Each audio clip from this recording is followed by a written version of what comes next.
Okay guys, we're ready. We're heading to the hospital now. Maiiwan si Zane, si Zoe, at saka si Lola Wing. See you tomorrow. We're gonna pick you up tomorrow, guys. No. Oh, kiss the belly na. Kiss the belly. It's gonna be the last time you're going to... Kiss the belly, kiss the belly. Kiss the baby. Okay, let's pray. Oh, pray, Zoe, pray. Okay, dear Lord, once again, thank you Lord for your protection and for your guidance. Lord, we pray, Lord, for Jonah na, Lord, na about to give birth tonight. Lord, may you give her strength and Lord, wisdom for the doctor na will handle her birth. And also, Lord, na keep her safe. And for baby Zach to come out healthy. In Jesus' name we pray. Amen. Kiss na mami. Bye-bye. Kiss mami na. Love you. Bye-bye. Daddy, I'll see you tomorrow. I want you. I thought you're going home later.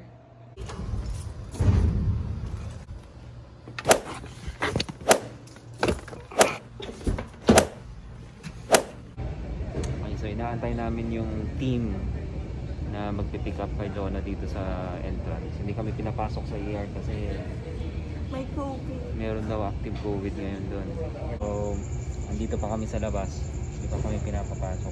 Bali, ang game plan is check-in for tonight. Hindi na kami pipila dito sa ER.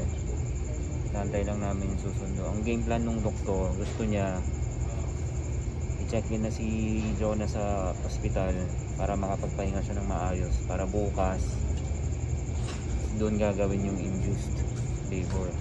Ang bigat ko ba? First time mo ko itulak. Grabe naman, ako talaga pinagtulak nila. Yours truly. First time ba? Wala talagang tagatulak. Ikaw Wala talaga. tagatulak pa. Transporter pa. See? You're doing everything. Oo, yan. Ito ang setup ng delivery room nila dito. This is our second delivery here. Pagkapanganak, pasok dito. Newborn. Gagawa sila ng mga test. And immediately, i-warm up nila yung baby. So ngayon, sabi sa amin, change gown and then i-hook up si baby sa monitor, baby monitor. So ngayon, pwede ka pang kumain. Yan. Ito, computer to eh. Dito siya nagdo-document. Ganun talaga, ganun din naman sa Pilipinas eh. Amoy regla. Sasamahan ko siya dito hanggang... Hindi. Nasamahan ko siya mamaya. Nasamahan ko siya dito hanggang mga siguro mga midnight. Si Zane. Yan na si baby, yun yung heart rate nyo. Yung baby 160. Galaw daw ng galaw. Make sure she brush her teeth, ha? Nox. Make sure Zoe brush her teeth. Make sure nag-toothbrush si Zoe. Aray! Sira ulo. So I was gonna say, put your head against the pillow. COVID test siya.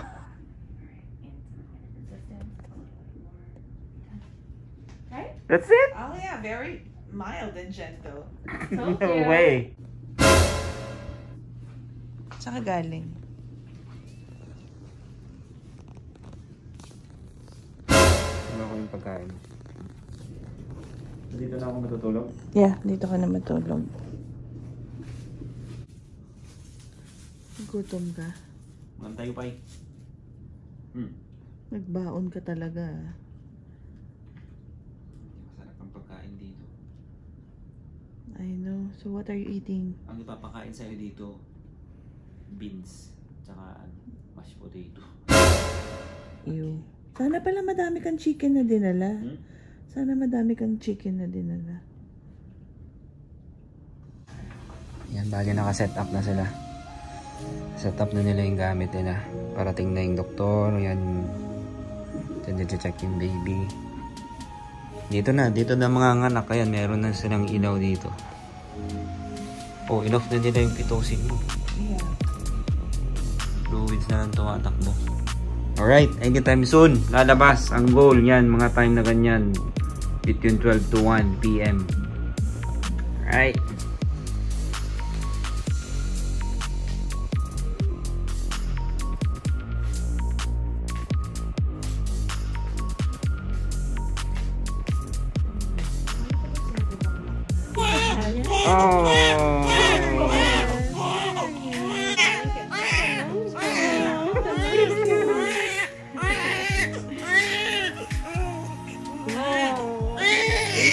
I think we got all of it, Chris.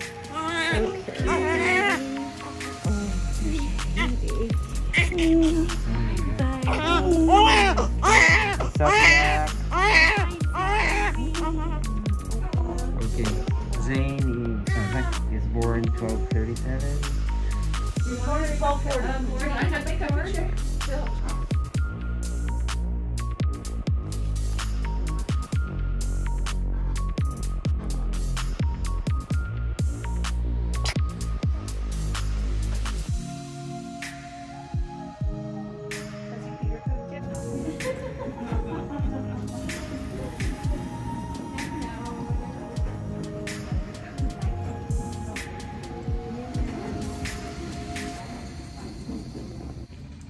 Okay, so after like what, 3, 4, 5 hours of giving birth, si Jonah, she deserves a good meal.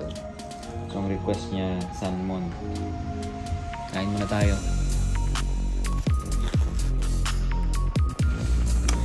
Hello guys, yan, papakita ko sa inyo si Baby Zach. That's Baby Zach. On his first 11 hours of life, so far wala siyang complications. Umihi na siya. Nantay lang namin siyang dumumi. Nag-latch na rin siya. Dumidede siya sa breast ni Jonah. Sobrang kamukha ni Zoe. Ganyan yung mukha ni Zoe nung baby siya. Pero everything is good. We are expecting to go home tomorrow. Di ba, Jonah? Yeah. So, ang gagawin bukas, early, depende kung anong oras yung dating. Ang gagawin na lang kay Zach is hearing test. Circumcision. At saka circumcision. Sobrang salamat kay Lord. Saka sa inyong lahat. Suporta ninyo lahat. Thank you. Sa family and friends na patuloy na nagdadasal sa amin. Thank you. Kasi smooth lang yung panganganak ni Jonah kanina. Kagaya nung 2 previous na panganganak ni Jonah, nandun lang ako sa tabi ng kama, as in, na-witness ko lahat. So yun ang perks. And then di bale, mag-share ako sa inyo ng pictures. Makikita nyo sa Facebook. Papasilip ko ulit sa inyo si Zane. Look at that. Ay, si Zach pala, Zach. Yan na, nakakalituhan niya. Zach pala. Zachary. Yo. Katatapos lang dumidi, kaya tulog na tulog pa. Magandang hapon, guys. So, today, dumating na yung doktor ni Baby Zane. Zach? Ay, Zach. Naku po. Todas na. Zach pala, Zach. So, binigyan siya ng Hep B vaccine. Then, tinuli na rin siya ngayon. May lumaga pa. But that's expected. Pero, yung pinaka-inaantay namin, makauwi na kasi hindi kami makatulog dito. Katok sila ng katok. Alam ko na yung nararamdaman ng mga pasyente pag ako yung mismo yung kumakatok para magbigay ng gamot o kaya mag-check ng vital signs, mga ganyan. Alam ko na yung pakiramdam ng mga pasyente kasi nakaka-visit. Makukuha mo pa lang yung tulog mo, andyan na naman sila. Lalo pa ngayon, dalawa yung chinecheck nila, si Jonah at saka yung baby. So, now we're excited, no? Para may pakita natin yung baby dun sa magkapatid, mga kapatid nila. Okay? See you later. We're going home. Andito na kami sa bahay. So surprise namin sila Zoe tsaka si Zane na nandito na kami, kasama namin yung baby. Hindi nila alam na nandito na kami sa baba. So tara, let's go. Tignan natin, i-record natin yung reaction nila the moment they meet their bunso. No, tara!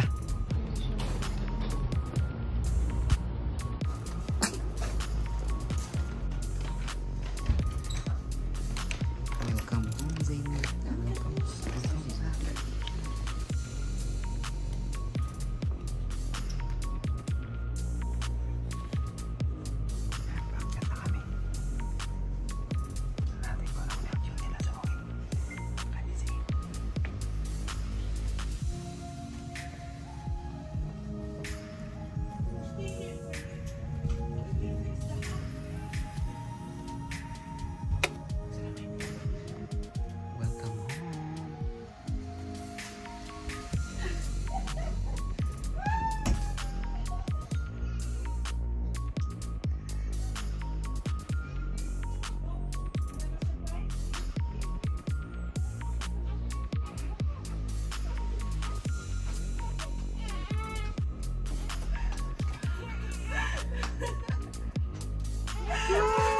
Do not touch, ha? Do not touch.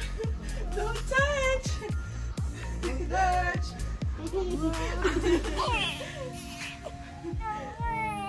How do you feel?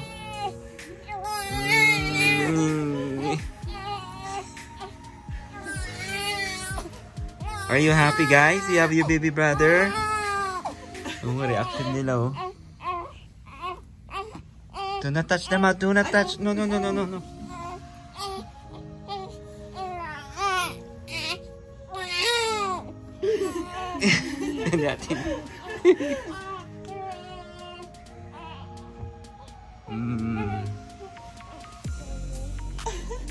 Hug your baby brother. Lie down.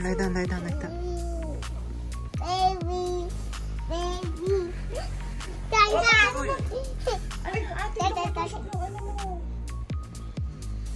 Jane, what can you say? Huh? What can you say? The baby's cute? Dito anak, oh, hug daw ni ate. Teka. Ouchie. Ayan na, kaya ka pala nagbihis. Oh, ano na, hug. Ate mo, hug. For blue. Teka, you have to hold the hand. Dito ka, mahal, mag-picture. Slowly, anak, slowly. You will have your turn. Ay, wait.